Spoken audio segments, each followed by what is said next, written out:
को आज पढ़ना है थर्मल एक्सपेंशन ऑफ सॉलिड।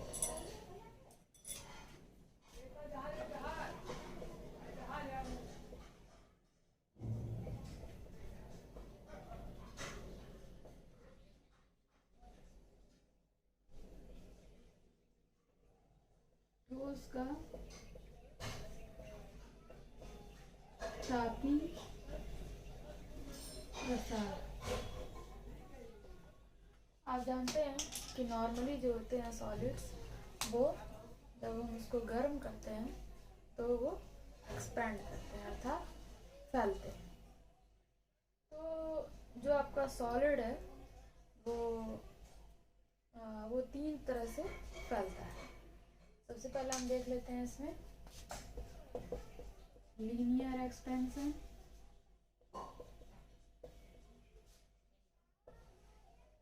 दूसरा है आपके कोर्स में एरिया एक्सपेंशन, और तीसरा है वॉल्यूम एक्सपेंशन।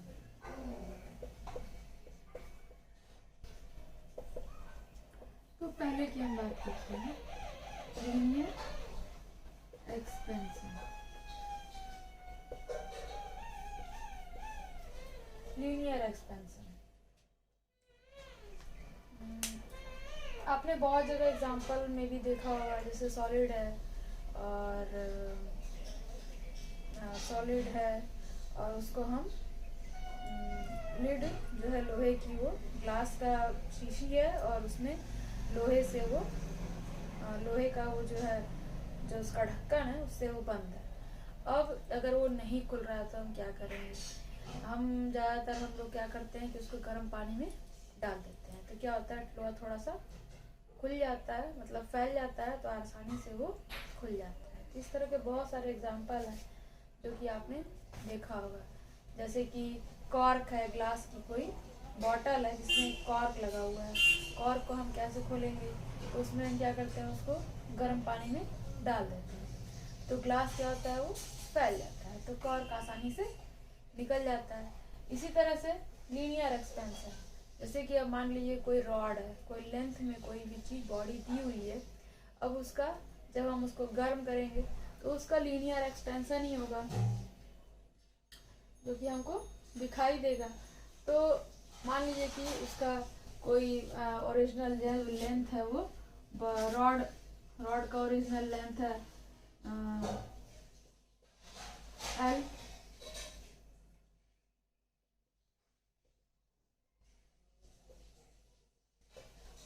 एल है। अगर हम उसमें और उसका किसी टेम्परेचर एट टेम्परेचर टी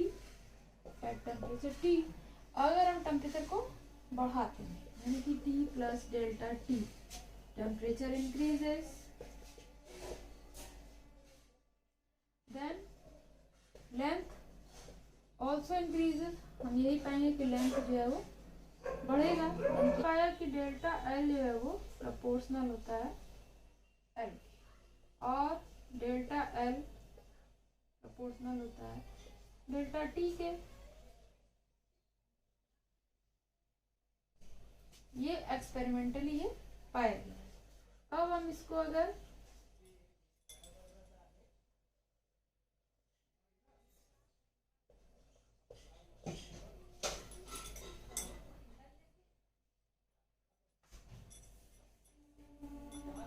ये अगर हम लिखते हैं तो हम क्या लिख सकते हैं यहाँ पे? Delta L alpha L delta T. तो हम alpha L equal to delta L by L into delta T लिख सकते हैं। तो अल्फा एल क्या है आपका? कोफिशिएंट ऑफ लीनियर एक्सपेंशन, और ये जो कोफिशिएंट ऑफ लीनियर एक्सपेंशन है उसका यूनिट क्या होगा? यूनिट एसआई यूनिट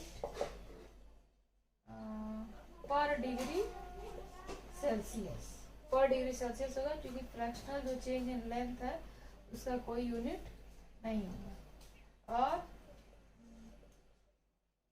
पर केल्विन ये भी हम लिख सकते हैं। और अल्फा एल जो एल्युमिनियम के लिए, फॉर एल्युमिनियम कितना है आपका 2.4 इंटू 10⁻³ पर degree Celsius. Alpha L for brass, brass means पीतल, ये कितना है 2 इंटू 10⁻³ पर डिग्री सेल्सियस। तो एल्युमिनियम के केस में ये जो अल्फा एल है वो ज़्यादा है, इसलिए इसका एक्सपेंशन क्या होगा, ज़्यादा होगा, एक्सपेंशन हायर। अब हम इससे न्यू लेंथ कैसे निकालेंगे, तो हम जानते हैं कि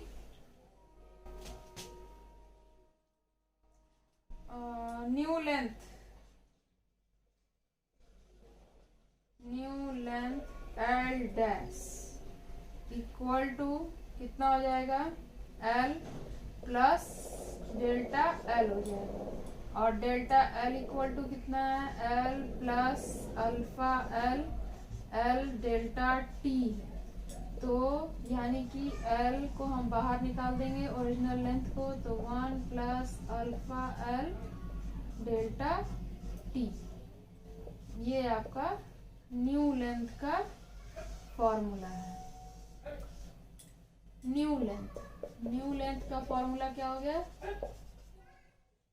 L dash equal to L bracket में 1 plus alpha L change in temperature delta T. तो इसके बाद से आपको क्या पढ़ना है, एरिया एक्सपेंशन। जिस तरह से आपने पढ़ा लीनियर एक्सपेंशन, ठीक उसी तरह का होगा आपका एरिया एक्सपेंशन। दूसरा है आपका एरिया एक्सपेंशन।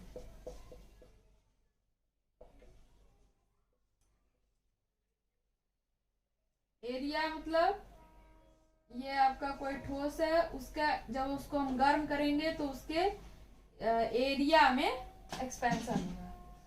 तो एक्सपेरिमेंटली जिस तरह आपका आप निकाले थे, वो एक्सपेरिमेंटली जो है ये चेंज इन एरिया है, ये आपका चेंज इन एरिया, ये क्या है एरिया पर, और ये क्या है ओरिजिनल एरिया पर डिपेंड करता है। और चेंज इन एरिया जो है वो टेम्परेचर पर डिपेंड करता है। तो डेल्टा एस प्रोपोर्शनल टू दोनों को अगर हम कंबाइन करते हैं तो एस डेल्टा टी हम लिखेंगे, और इसको अगर हम इक्वल करेंगे तो हम क्या लिख सकते हैं, beta equal to S delta T, या फिर हम इसको क्या लिख सकते हैं, बराबर बीटा इंटू, या फिर हम इसको क्या लिख सकते हैं, beta equal to delta S upon S into delta T. तो इसी तरह से अगर हम ये आपका कोफिशिएंट ऑफ एरिया एक्सपेंशन है, कोफिशिएंट ऑफ एरिया एक्सपेंशन है, इसको हम बीटा से नाम दिए हैं। इसका भी सेम यूनिट होगा, एसआई यूनिट क्या हो जाएगा इसका, पर डिग्री सेल्सियस और पर केल्विन। और इसका हम न्यू एरिया अगर हम निकालें तो new area S dash equal to S plus delta S लिख सकते हैं, और डेल्टा एस बराबर है आपका S into beta delta T, या फिर हम इसको क्या लिख सकते हैं, 1 plus beta delta T S dash. ये हो गया आपका न्यू एरिया। फिर इसी तरह से आप जो है वो तीसरा है आपका वॉल्यूम एक्सपेंशन। इसमें क्या होगा, ठोस को गर्म करने पर उसके वॉल्यूम में प्रसार होता है, यानी कि पूरा पूरा जो है वो बॉडी क्या हुआ है, बढ़ता है। ठीक इसी तरह से इसमें भी क्या है, वॉल्यूमेट्रिक एक्सपेंशन, हम चेंज इन वॉल्यूम, ये क्या है वॉल्यूम पर डिपेंड करता है, और जितना ज़्यादा वॉल्यूम होगा उतना ज़्यादा चेंज इन वॉल्यूम होगा। और ये वॉल्यूम जो है वो टेम्परेचर पर भी डिपेंड करता है, जितना टेम्परेचर होगा उतना ही ज़्यादा चेंज इन वॉल्यूम होगा। हम दोनों को मिलाते हैं तो हमको क्या प्राप्त हो जाएगा, V डेल्टा टी, और इसको अगर हम इक्वल में लिखेंगे तो इसको जो है यहाँ पे जो गामा है आपका कोफिशिएंट ऑफ वॉल्यूमेट्रिक एक्सपेंशन है, इसको क्या लिख सकते हैं हम, coefficient of volume expansion gamma delta, delta V equal to gamma V delta T, या फिर हम इसको लिख सकते हैं gamma equal to delta V by V delta T। ये हो गया। फिर उसका सेम यूनिट है, SI यूनिट जिस तरह से इसका पर डिग्री सेल्सियस और पर केल्विन है। अब हम न्यू वॉल्यूम निकालेंगे। न्यू वॉल्यूम क्या हो जाएगा, V dash equal to V plus delta V, और V dash equal to V plus delta V equal to क्या था, गामा V डेल्टा T था, या फिर हम इसको V1 plus gamma delta T भी लिख सकते हैं। तो इस तरह से हम न्यू वॉल्यूम निकाल लेंगे।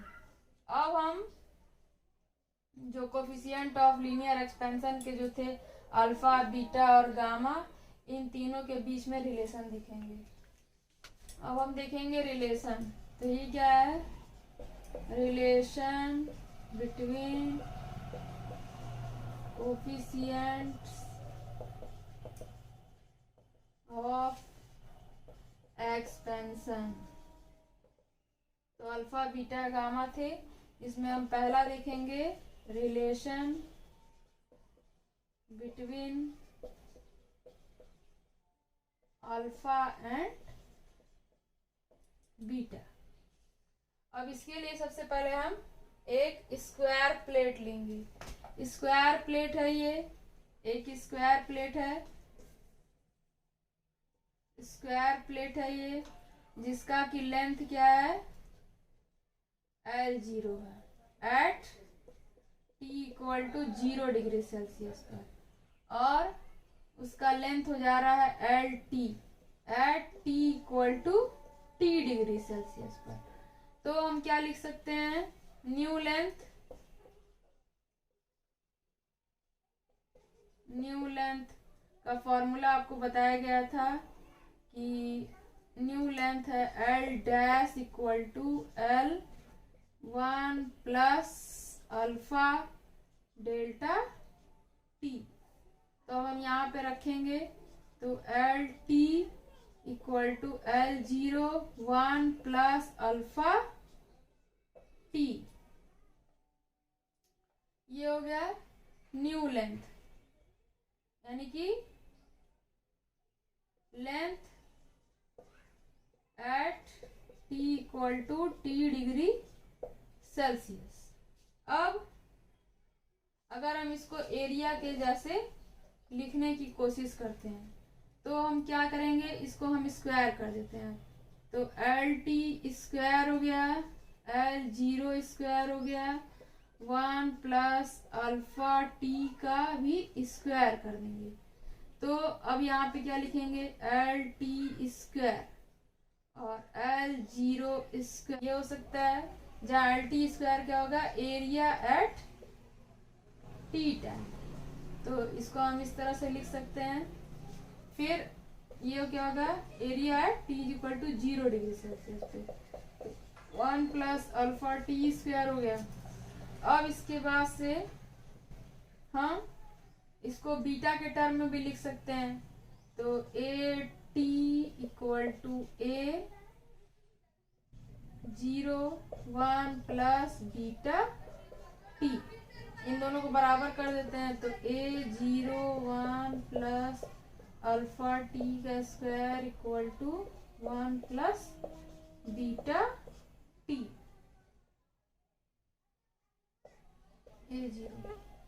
A0 कैंसिल हो गया तो 1, इसको लिखते हैं हम, इसको क्या लिख सकते हैं हम, 1 plus alpha square T square plus 2 alpha T equal to beta T. तो ये इस टर्म को नेगलेक्ट करते हैं क्योंकि जो कोफिशिएंट ऑफ लीनियर एक्सपेंशन है उसकी वैल्यू जो है बहुत कम होती है। और ये 1 प्लस बीटा टी था तो ये 1 भी कैंसिल हो जाएगा तो यहाँ क्या बचेगा, केवल बीटा इक्वल टू 2 अल्फा। ये हो गया। अब इसके बाद से आपको रिलेशन बिटवीन क्या निकालना है, गामा एंड अल्फा। ये क्या है आपका, relation between coefficient of volumetric expansion and linear expansion, यानी कि गामा एंड अल्फा।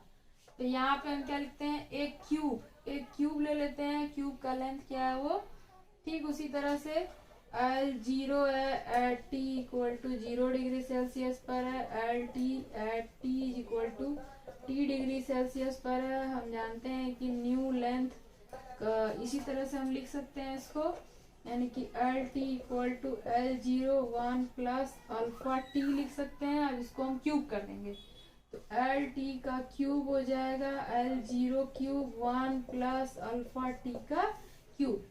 अब इसको क्या लिख सकते हैं हम, VT equal to V01 plus alpha T का क्यूब। इसको हम वॉल्यूमेट्रिक के टर्म में भी लिख सकते हैं, यानी कि VT equal to V01 plus gamma T. अब इन दोनों इक्वेशन को बराबर कर देंगे तो V01 प्लस अल्फा टी का cube 1 plus gamma T. V0 cancel हो जाएगा। अब इसमें हम जो है इसका फॉर्मूला लगाएंगे a प्लस बी का क्यूब। तो a cube plus b cube, तो 1 plus 1 cube plus alpha cube t cube plus 3 alpha t। a plus b होता है यानी कि 1 plus alpha t equal to 1 plus gamma t हो जाएगा। अब यहाँ से हम 1 और 1 कैंसिल कर देंगे, ये क्यूब का टर्म है ये कैंसिल हो जाएगा और इसमें भी जो आपका स्क्वायर का टर्म होगा वो कैंसिल हो जाएगा। बचेगा क्या, 3 alpha T equal to gamma T, यानी कि हम इसको क्या लिख सकते हैं, गामा इक्वल टू 3 अल्फा, यानी कि beta by 2 equal to alpha और gamma by 3 equal to alpha. ये हो गया, यानी कि alpha equal to beta by 2 equal to gamma by 3। तो ये था आपका रिलेशन अल्फा बीटा और गामा के बीच का। इसको हम किस तरह से लिख सकते हैं, बीटा इक्वल टू 2 अल्फा है और गामा इक्वल टू 3 अल्फा है। तो इसको देख लीजिए आप, बीटा इक्वल टू 2 अल्फा और गामा इक्वल टू 3 अल्फा। तो इस तरह का जो है कभी कभी आपको पूछा जाता है कि अल्फा बीटा और गामा इन तीनों का क्या अनुपात है। तो अनुपात हम बता सकते हैं कि इन तीनों का अनुपात क्या हो जाएगा, 1, 2 और 3 का, यही है इनका अनुपात, अल्फा बीटा और गामा।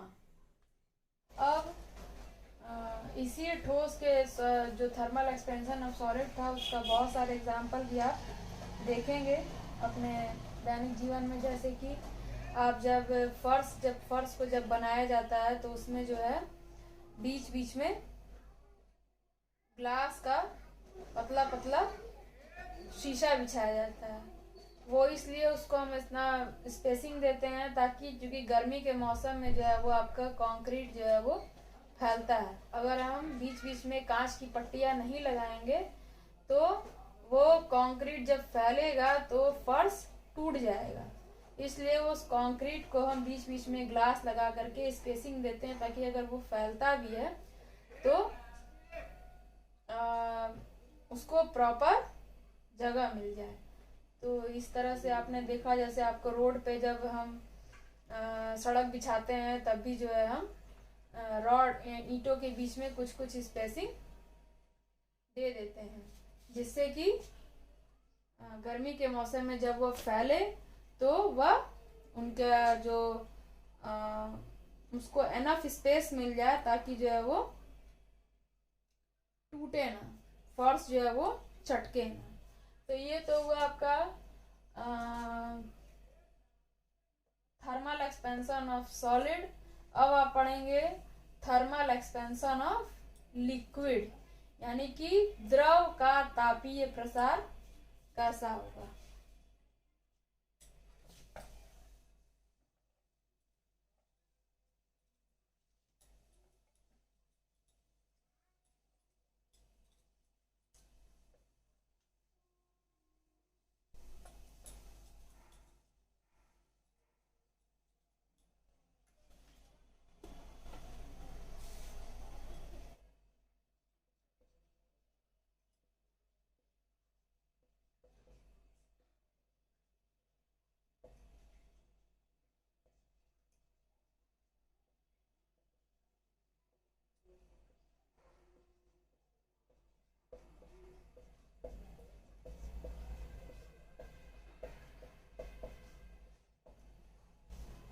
द्रव में दो प्रकार के प्रसार होते हैं। एक होता है द्रव का रियल एक्सपेंशन और दूसरा होता है, एक होता है द्रव का वास्तविक प्रसार, रियल एक्सपेंशन,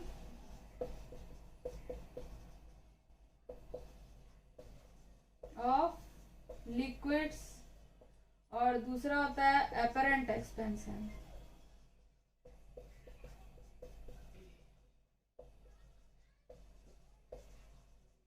ऑफ लिक्विड्स।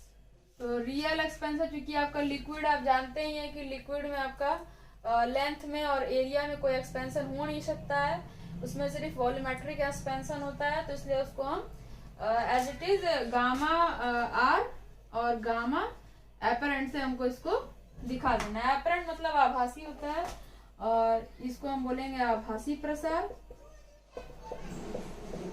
और ये हो जाएगा इसका वास्तविक प्रसार। वास्तविक प्रसार, तो वास्तविक प्रसार क्या है?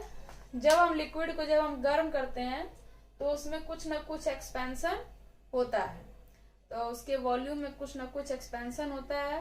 तो वॉल्यूमेट्रिक एक्सपेंशन को हम कैसे लिखेंगे?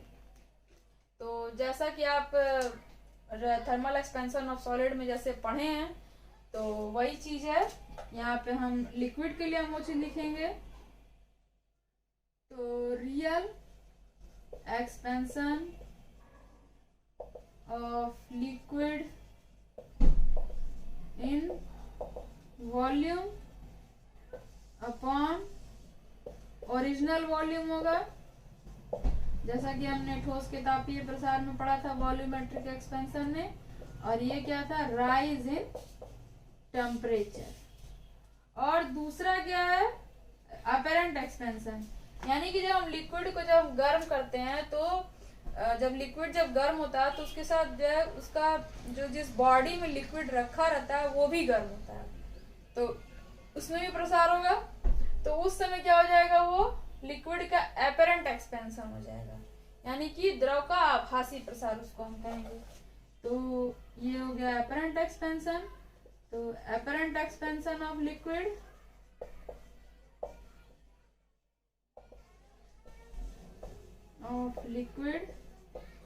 in volume upon original volume into rise in temperature। तो आप जानते हैं कि जो रियल एक्सपेंशन होगा लिक्विड में वो ज़्यादा होगा और जो अपरेंट एक्सपेंशन होगा वो कुछ कम होगा, क्योंकि ठोस का भी प्रसार हो जा रहा है, जिस कंटेनर में लिक्विड रखा हुआ है उसका भी प्रसार हो जा रहा है, तो अपरेंट एक्सपेंशन कुछ कम हो जाएगा। तो हम जानते हैं कि lambda R equal to lambda A plus lambda G हो जाएगा, जहाँ ये क्या है, coefficient of expansion of glass लिख सकते हैं, जिस ग्लास में वो रखा हुआ है, जिस कंटेनर में रखा हुआ है, और इसको हम लिख सकते हैं तो lambda R equal to lambda A plus lambda gamma A equal to gamma A plus gamma G, ये हो जाएगा। और हमेशा ही जो है वो रियल एक्सपेंशन अपरेंट एक्सपेंशन से बड़ा होगा, ठीक है। तो ये तो हो गया आपका द्रव का तापीय प्रसार। अब इसके बाद से आपको पढ़ना है डेंसिटी के साथ, जो सॉलिड और लिक्विड की जो डेंसिटी है उसका टेम्परेचर के साथ कैसा वेरिएशन होता है।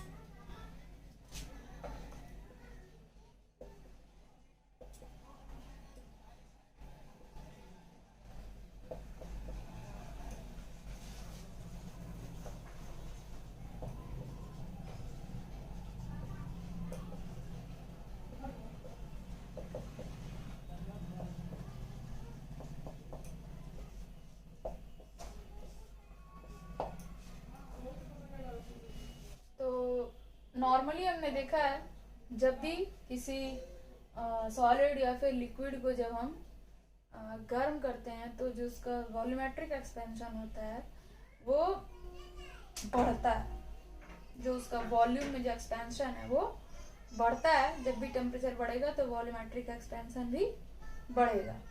तो कैसा होगा, V dash equal to V 1 plus gamma change in temperature, ये होगा। ये तो आप सब जानते हैं। अब क्योंकि हम जानते हैं कि डेंसिटी इक्वल टू क्या होता है, मास पर यूनिट वॉल्यूम, और जब उसका डेंसिटी चेंज हो जाता है, यानी कि डेंसिटी अब यहाँ पर ये हो गया, तो मास तो सेम बट वॉल्यूम क्या हो जाता है, बदल जाता है। अब यहाँ पे हम सारी वैल्यूज को जब हम पुट करेंगे तो यहाँ पे V डैश इक्वल टू क्या हम लिख सकते हैं, गामा डैश लिख सकते हैं हम, फिर रो लिख सकते हैं, और 1 प्लस गामा डेल्टा T भी लिख सकते हैं हम। तो अब हम इसको ये हम कैंसिल कर सकते हैं और क्या कर सकते हैं,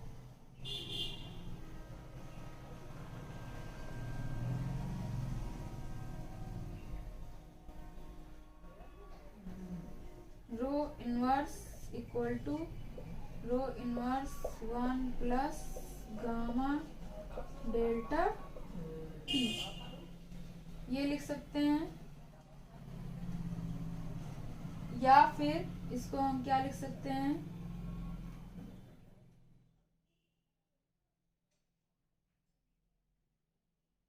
या फिर हम इसको लिख सकते हैं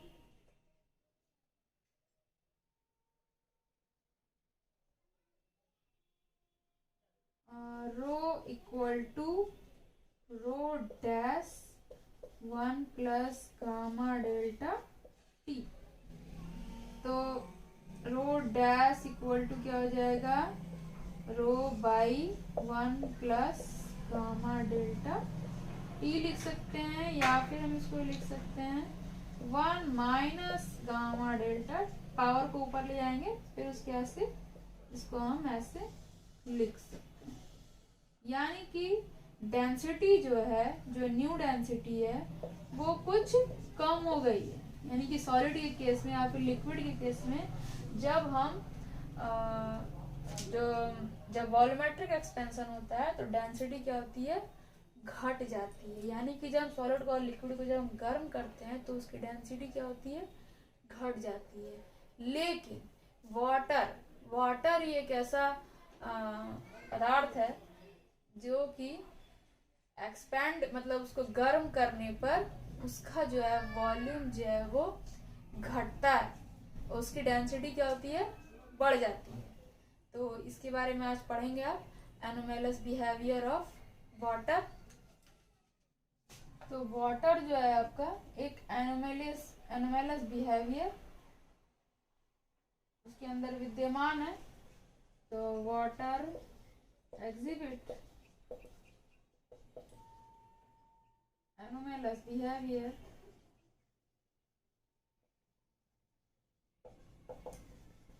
इसके बारे में भी आज हम पढ़ेंगे।